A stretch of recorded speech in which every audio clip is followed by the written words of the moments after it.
থেকে তো তোরাই একজন ও যা আছে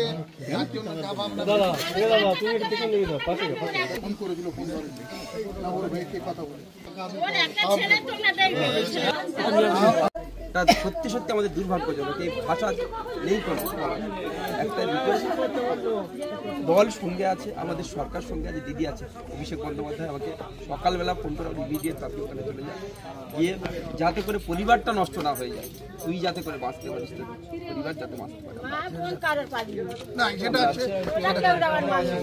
চুপ কর চুপ কর চুপ করো, ওইটা নিয়ে ভাবিস না সেটা আছে। চুপ যা যা সুবিধা সহযোগিতা লাগবে সবটা আমরা সঙ্গে আছি, আমাদের দল আমাদের সরকার আমরা সবাই। এমএলএ সাহেব একদমই সামনেই থাকে, আমি 6 কিলোমিটার দূরে থাকি, যখন যেটা দরকার নম্বরটাও নিয়ে নিই, সবসময় আছে।